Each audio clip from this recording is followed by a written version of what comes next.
Hello guys. അപ്പോൾ നിങ്ങൾക്ക് എല്ലാവർക്കും ഉള്ളൊരു സംശയമായിരിക്കും IT കമ്പനിയുടെ വർക്കിംഗ് അവേഴ്സിനെ കുറിച്ച്. അതായത് ഒരു ദിവസം എത്ര മണിക്കൂർ നമ്മൾ വർക്ക് ചെയ്യണം, അതുപോലെ ലീവ്സ് ഒക്കെ നിങ്ങൾക്ക് ഇഷ്ടമുള്ളപ്പോൾ ലീവ് കിട്ടുമോ എന്നതിനെക്കുറിച്ചൊക്കെ. സോ ഞാൻ എൻ്റെ നാട്ടിൽ എന്തെങ്കിലും ഒരു ഫംഗ്ഷൻസോ വീട്ടിലൊക്കെ ഫംഗ്ഷൻ ഉണ്ടെങ്കിൽ ഞാൻ ബാംഗ്ലൂരിൽ നിന്ന് നാട്ടിലേക്ക് പോകാറുണ്ട്. അപ്പോൾ എൻ്റെ ഫ്രണ്ട്സ് എന്നോട് ചോദിക്കാറുണ്ട്, ഇതുപോലെ നിങ്ങൾക്ക് ലീവ് കിട്ടാറുണ്ടോ, ഇങ്ങനെ കുഴപ്പമൊന്നുമില്ല എന്ന്. അതുപോലെ തന്നെ ഞാൻ വീട്ടിൽ ഇരുന്ന് വർക്ക് ചെയ്യുകയാണെങ്കിൽ ഇടയ്ക്ക് ഒരു ബ്രേക്ക് ഒക്കെ എടുത്തിട്ടൊന്ന് കറങ്ങാൻ പോവുകയും ഫ്രണ്ട്സിനോടൊക്കെ പോവുകയും ചെയ്യാറുണ്ട്. അപ്പോഴും എൻ്റെ അടുത്ത് ഇതുപോലെ തന്നെ ചോദിക്കാറുണ്ട്, വർക്കിനിടയ്ക്ക് ഇങ്ങനെ ബ്രേക്ക് എടുത്ത് വരുമ്പോൾ നിങ്ങൾക്ക് അങ്ങനത്തെ പ്രശ്നങ്ങളൊന്നുമില്ല എന്ന്. സോ നമ്മൾ അതിനെക്കുറിച്ചാണ് നമ്മൾ ഇന്ന് ഡിസ്കസ് ചെയ്യാൻ പോകുന്നത്. നമുക്ക് ജനീറിക്കായിട്ട് നമുക്ക് IT കമ്പനികളെ വെച്ച് സംസാരിക്കാൻ പറ്റില്ല. ഇത് പല കമ്പനിക്കും പല പല പോളിസീസ് ആണ്.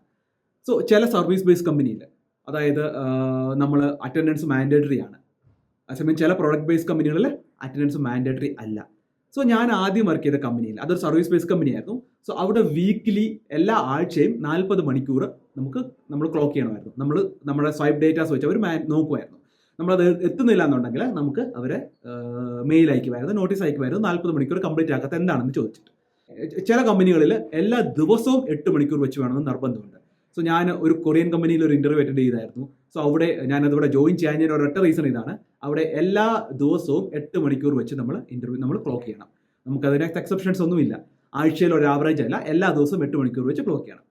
സോ നമ്മൾ ഇനി വരുവാണെങ്കിൽ, നല്ല പ്രൊഡക്റ്റ് ബേസ്ഡ് കമ്പനികൾ വരുവാണെങ്കിൽ അവിടെ ഇങ്ങനെ ഒരു ടൈമിംഗ് ബാധകമേ അല്ല. ഫോർ എക്സാമ്പിൾ, ഞാനിപ്പോൾ വർക്ക് ചെയ്യുന്ന കമ്പനിയിൽ നമ്മൾ എപ്പോൾ വന്നോ എപ്പോൾ പോകുന്നു എന്നൊന്നും ആരും നമ്മൾ ചെക്ക് ചെയ്യാറില്ല. ഇപ്പം ഞാനിപ്പം ഓഫീസിൽ വരുന്ന ദിവസങ്ങളിൽ എനിക്ക് വേണമെങ്കിൽ രാവിലെ 9 മണിക്ക് വന്നിട്ട് 10 മണിക്ക് പോകാം, അല്ലെങ്കിൽ ഉള്ളത് 11 മണിക്ക് പോകാം. നമ്മൾ അതിനെക്കുറിച്ചൊന്നും ആരും ബോധേഡയല്ല. അതുപോലെ നമുക്ക് ലീവ് എടുക്കേണ്ട സമയത്ത് ലീവ് എടുക്കാം. നമ്മളൊരു രാവിലെ ഇപ്പം എനിക്ക് തോന്നുകയാണ് ഇന്ന് എനിക്ക് വർക്ക് ചെയ്യാൻ ഒരു മൂഡില്ല, ഇന്ന് ഞാൻ വർക്ക് ചെയ്യുന്നില്ല, ഇന്ന് ഞാൻ ലീവാണെന്ന് ജസ്റ്റ് ഒന്ന് പറഞ്ഞാൽ മതി.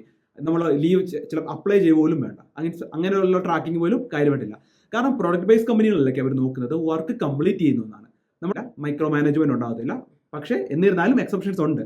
സോ ഞാൻ വർക്ക് ചെയ്യുന്ന കമ്പനിയിൽ നമുക്ക് നമ്മുടെ വർക്ക് കംപ്ലീറ്റ് ചെയ്യുന്നതെന്ന് മാത്രമാണ് മെയിനായിട്ട് ചെക്ക് ചെയ്യുന്നത്. സോ പക്ഷെ എന്നിരുന്നാൽ നമ്മൾ ഒരു ദിവസം പെട്ടെന്ന് ലീവ് എടുത്ത് നമ്മൾ വേറൊരാളെ നമ്മൾ ബ്ലോക്ക് ചെയ്യിക്കാൻ വേണ്ടി പാടില്ല. ഫോർ എക്സാമ്പിൾ, ഇപ്പോൾ വേറൊരാളുമായിട്ട് നമ്മളൊരു മീറ്റിംഗ് വെച്ചിട്ടുണ്ടായിരുന്നു, നമ്മൾ ഒരു മുന്നറിയിപ്പും ഇല്ലാതെ നമ്മൾ വന്നില്ല, അങ്ങനെ ചെയ്യാൻ പാടില്ല. നമ്മൾ അറിയാമല്ലോ, അതിപ്പോൾ ഏത് ജോലിക്കായാലും അങ്ങനെയാണല്ലോ. നമ്മൾ നിമിത്തം വേറൊരാളെ നമ്മൾ ബ്ലോക്ക് ചെയ്യാൻ പാടില്ല. അല്ലാതെ നമ്മളെ ആരും അങ്ങനെ നമ്മൾ ഇത്ര മണിക്കൂർ വേണം അങ്ങനെയൊന്നും മാനേജ് ചെയ്യത്തില്ല. പിന്നെ നമുക്ക് അസൈൻ ചെയ്തിരിക്കുന്ന വർക്ക് കംപ്ലീറ്റ് ചെയ്യണം. അത് നമ്മൾ ഇന്ന് ലീവ് ആണെങ്കിൽ നമ്മൾ വേറെ ദിവസം വെച്ചത് അല്ലെങ്കിൽ നമ്മൾ എക്സ്ട്രാ അവേഴ്സ് എടുത്ത് നമ്മൾ കംപ്ലീറ്റ് ചെയ്യും. സോ അങ്ങനെ കംപ്ലീറ്റ് ചെയ്യുന്നിടത്തോളം കാലം അങ്ങനത്തെ ഒരു പ്രശ്നമില്ല. ഇത് ഞാൻ എല്ലാവർക്കും ജനീറിക്കായിട്ടല്ല പറയുന്നത് കേട്ടോ. അല്ലാതെ ഞാൻ നേരത്തെ പറഞ്ഞതുപോലെ തന്നെ എല്ലാ ദിവസവും അറ്റൻഡൻസ് 8 മണിക്കൂർ വേണ്ട കമ്പനികളുണ്ട്, ആഴ്ചയിൽ 8 മണിക്കൂർ വേണ്ട കമ്പനികളുണ്ട്. ഞാനിപ്പോൾ പറഞ്ഞതുപോലെ നല്ല പ്രൊഡക്റ്റ് കമ്പനികളിൽ അറ്റൻഡൻസേ നോക്കാത്ത പ്രൊഡക്റ്റ് കമ്പനികളുണ്ട്. സോ ഞാനൊക്കെ ലീവ് എന്നാണ് അപ്ലൈ ചെയ്തതെന്ന് ഞാൻ മറന്നുപോയി. നമ്മൾ ലീവ് എടുക്കുകയാണെങ്കിൽ നമ്മൾ ലീവ് അങ്ങനെ അപ്ലൈ പോലും ചെയ്യാറില്ല. നമ്മളോട് അങ്ങനെ ആരും ചോദിക്കുന്നില്ല. നമ്മളോടെന്ന് വെച്ചാൽ അങ്ങനെയല്ല, അത് കമ്പനിയുടെ എംപ്ലോയി ഫ്രണ്ട്ലി ആയതുകൊണ്ടാണ്. നമുക്ക് അങ്ങനെ ഡീറ്റെയിൽസ് അങ്ങനെ ഒരുപാട് പ്രശ്നങ്ങളൊന്നുമില്ല. അതുപോലെ നമ്മൾ ഓഫീസിൽ ഇത്ര ടൈം വരണം, അങ്ങനത്തെ പ്രശ്നങ്ങളും നമുക്ക് ഇല്ല.